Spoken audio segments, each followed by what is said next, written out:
გესმით ესხმა. ეს ქალაქის გულისცემაა.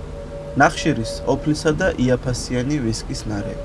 აქ, სადაც მზე კვამლის მიღმაა დამალული, ადამიანის სიცოცხლე უფრო ნაკლები ღირს, ვიდრე ერთი ჭიქალური.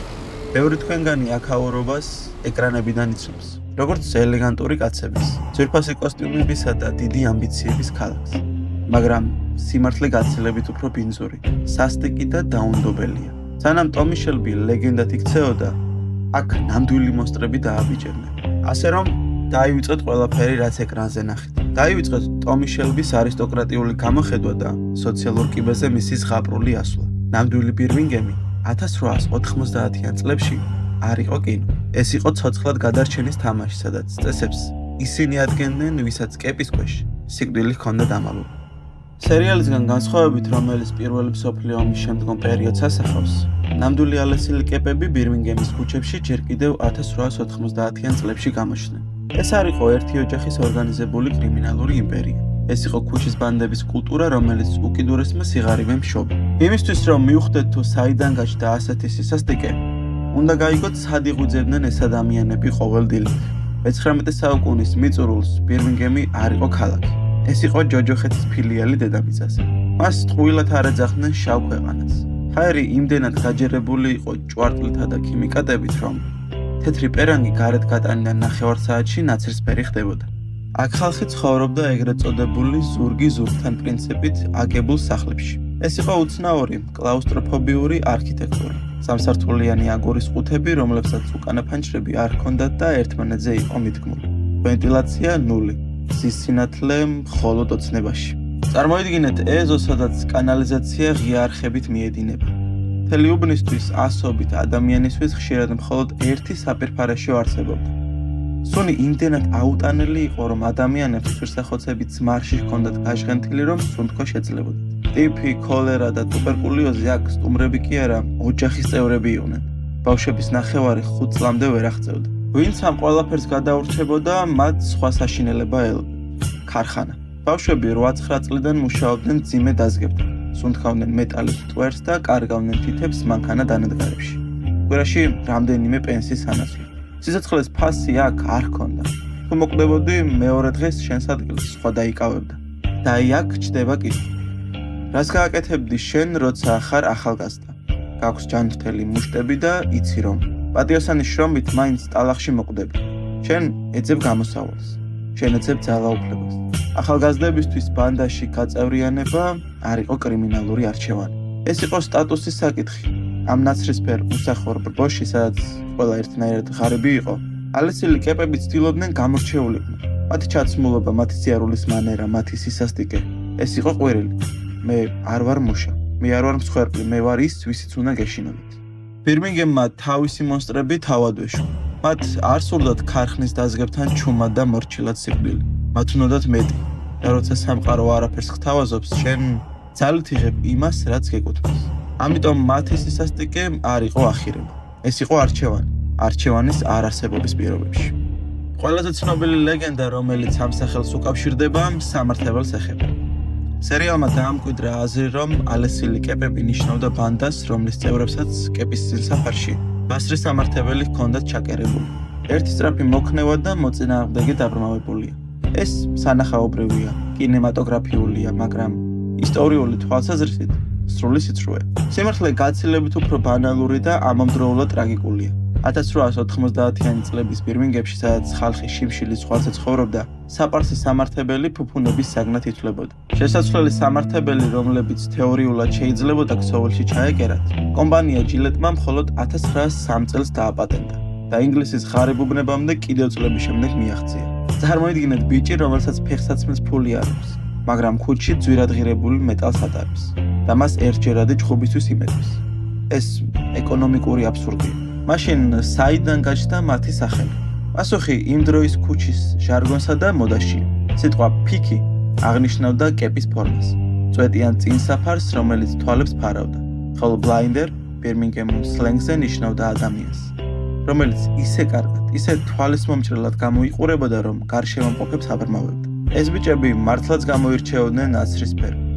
ჭვარტლიან ფონზე მათი ჩაცმულობა პროტესტის ფორმა იყო. ვიწრო პიჯაკები, აბრეშუმის ყელსახვევები, განიერი შარულები და თავზე ოდნავ გვერდულად მოგდებული კეპი. ეს იყო მათი უნიფორმა, რითაც ისინი ხაზს უსვამდნენ. ჩვენ არ ვართ უბრალო მუშები. ჩვენ ქუჩის არისტოკრატია ვართ. თუმცა მათი ელეგანტურობა სულაც არ ნიშნავდა სისუსტეს. მათ არ სჭირდებოდათ ქუჩში დამალული სამართებელი, რადგან ჰქონდათ უფრო მძიმე და სასტიკი არსენალი. მათი მთავარი იარაღი იყო ქამარი, სქელი ტყავის, მძიმე სპილენძის ბალტით. ჩხუბის დროს ისინი ქამარს ხელზე იხვევდნენ, ბალთას თავისუფლად ტოვებდნენ და მოწინააღმდეგეს სახეს უჩეხავდნენ. ამას ემატებოდა მძიმე რკინისცხვირიანი ჩექმები, რითაც წაქცეულს უსწორდებოდნენ და ქვებში გახვეული ცხვრსახოცები. მათი ბრძოლა არ იყო ქირურგიულად ზუსტი, როგორც ეს სერიალშია. ეს იყო ქაოსური, ბინძური და ძვლების მცხრების ხმით სავსე ძალადობა. რეალური ალესილი კეპები მტერს არ აბრმავებდნენ. ისინი მას ანადგურებდნენ. ეკრანზე ჩვენ ვხედავთ ომგამოვლილ ვეტერანებს. ჩამოყალიბებულ 30-40 წლის მამაკაცებს, რომლებიც სტრატეგიულად მართავენ ქალაქს. თუმცა პოლიციის გაყუთლებული არქივები სულ სხვა, უფრო ტრაგიკულ სურათს ხატავს. ნამდვილი ალესილი კეპები არ იყვნენ დასრული მაფიოზები. ისინი იყვნენ ბავშვები. დაპატიმრებულთა უმეტესობის ასაკი 12-დან 19 წლამდე მერყეობდა.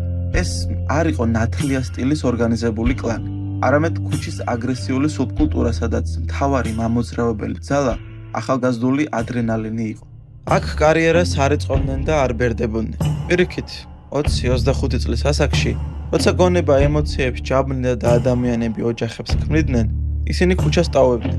იმ დროინდელ ბირმინგემში 30 წლის ასაკში ალესილ კეპად ყოფნა უკვე სირცხვილად და წარუმატებლობად ითვლებოდა. ასე რომ რეალური სისასტიკის უკან იდგა არას დასრული ადამიანის ცივი გათვლა, არამედ ბავშვური, დაუფიქრებელი აგრესია. ისეთი, რომელსაც შედეგების შიში ჯერ კიდევ არ გააჩნია. ახლა კი დავსვათ მთავარი კითხვა. ვინ იყო ნამდვილი ტომი შელბი? პასუხი იმედგაცრუებას იწვევს. არა. შელბების ოჯახი, ისევე როგორც შელბი კომპანი ლიმიტედი, სერიალის სცენარისტების გამოგონილი. რეალურ ისტორიაში არც არტური არსებობდა, არც პოლი და არც ქარიზმატული ტომი. თუმცა ნებისმიერ ლეგენდას ყავს პროტოტიპი. ბირმინგემის პოლიციის არქივებში ყველაზე ხშირად ერთი სახელი ფიგურირებს. ტომას გილბერტი, რომელიც კრიმინალურ სამყაროში ცნობილი იყო მეტსახელით კევინ მუნი. ეს იყო ყველაზე ახლოს იმ სტატუსთან, რასაც ბანდის ლიდერი ჰქვია. გილბერტი ხშირად იცვლიდა გვარებსა და საცხოვრებელ ადგილს, რათა პოლიციისთვის კვალი აერია. სწორედ მის სახელს უკავშირდება პირველი ტერიტორიული გაფართოებების მოზგიჩი. მის გვერდით იდგა კიდევ ერთი გამორჩეული ფიგურა, ჰენრი ფოულერი, მეტსახელად ბავშვის სახე. მისი საარქივო ფოტო სრულად ეწინააღმდეგება მის რეპუტაციას. ის უწყინარ ბიჭს გავს, თუმცა რეალობაში ბანდის ერთ-ერთი ყველაზე აქტიური და საშიში წევრი იყო. კიდევ ერთი მნიშვნელოვანი განსხვავება სტრუქტურაშია. თუ ეკრანზე ვხედავთ მკაცრ იერარქიას, სადაც ტომი, მეფია და სხვები მორჩილი ჯარისკაცები, რეალობა გაცილებით ქაოსური იყო. ალესილი კეპები არ ყოფილა ერთი მონოლითური მაფია. ეს იყო უბნების მიხედვით დაყოფილი პატარ-პატარა დაჯგუფებების ქსელი, რომლებსაც საერთო სტილი და სისასტიკე აერთიანებდა, მაგრამ არ ჰყავდათ ერთი კონკრეტული ლიდერი. სერიალის პირველი სეზონის ფინალში ტომი შელბი ტრიუმფით ამარცხებს ბილი კიმბერს. მაყურებელი ზეიმობს, დავითმა გოლიათი დაამარცხა, მაგრამ ისტორია სცენარისტებზე გაცილებით დაუნდობელია. რეალობაში ყველაფერი ზუსტად პირიქით მოხდა. სიმართლე რომ გითხრათ, ალესილი კეპები ბილი კიმბერთან შედარებით მხოლოდ უბნის ხულიგნები იყვნენ. ბილი არ ყოფილა ის ნევროზული, არისტოკრატი ტიპაჟი, რომელიც ეკრანზე.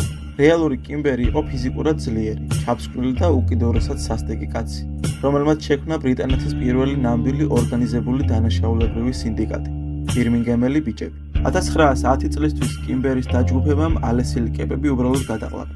ეს იყო კლასიკური შემთხვევა, როცა ორგანიზებულმა სტრუქტურამ ქუჩის ქაოსი დაამარცხა. კიმბერმა დაამყარა კონტროლი დოღებზე, ტოტალიზატორებსა და ფულის ნაკადებზე. ალესილი კეპები კი როგორც დამოუკიდებელი ძალა ფაქტობრივად გაქრა. ან კიმბერის რიგებს შეერიგა. თუმცა არც კიმბერის მეფობა გრძელდებოდა დიდხანს. 1920-იან წლებში სცენაზე გამოჩნდა ლონდონელი განგსტერი ჩარლზ საბინი, რომელიც სერიალშიც ასევე ფიგურირებს. საბინის ბანდამ და პოლიციის გამკაცრებულმა რეჟიმმა საბოლოოდ დაასრულა ბირმინგემელი ბანდების ოქროს ხანა. ასე რომ, პირველი მსოფლიო ომის შემდეგ, როცა სერიალის მოქმედება მხოლოდ იწყება, რეალური ალესილი კეპები უკვე ისტორიას ჩაბარდა. საბოლოო ჯამში ვინ იყვნენ ალესილი კეპები? ისინი არ ყოფილან რობინ ჰუდები. ისინი არ ზრუნავდნენ ნობლებსა და არ ჰქონდათ პოლიტიკური ამბიციები. ალესილი კეპები იყვნენ ღარები უბნის შვილები, რომლებმაც გადაწყვიტეს რომ შიში უფრო ძლიერი ვალუტაა ვიდრე პატიოსანი. სტივენ ნაიტმა, სერიალის ავტორი, აიღო მათი სახელი, მათი სტილი და შექმნა ლამაზი მითი, რომელიც ჩვენ ასე ძალიან გვიყვარს. მან გვაჩუქა გმირები, რომელთა გულშემატკივრობა შეგვიძლია, მაგრამ ნამდვილი ისტორია ის დარჩა ბირმინგემის ჭვარტლიან არქივებში, პოლიციის მაგშოთებზე აღბეჭდილ შეშინებულ ბავშვურ სახეებში. ეს იყო ამბავი იმაზე, თუ როგორ შობს სიღარიბე სისასტიკეს. და თუ ოდესმე ბირმინგემის ძველ ქუჩებში გაივლეთ და სიჩუმეს ყურს დაუგდებით, იქნებ დღესაც გაიგოთ მძიმე შექმნების ხმა კვაფენილზე. ეს იყო ალესილი კეპების ნამდვილი ისტორია. ნამდვილი ისტორია ხშირად მოსაწყენია.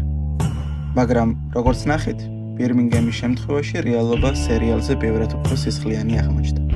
თუ მოგეწონათ ეს მოგზაურობა წარსულის ბნელ ქუჩებში, დატოვეთ თქვენი აზრი კომენტარებში. რომელი გირჩევნიათ, სერიალის რომანტიკა თუ ისტორიული სიმართლე? ხოლო თუ არ გინდათ რომ მნიშვნელოვანი ისტორიები გამოგეპაროთ, გამოიწერეთ ჩვენი არქივი. შევხვდებით შემდეგ ვიდეოში. I order the Peaky Blinders.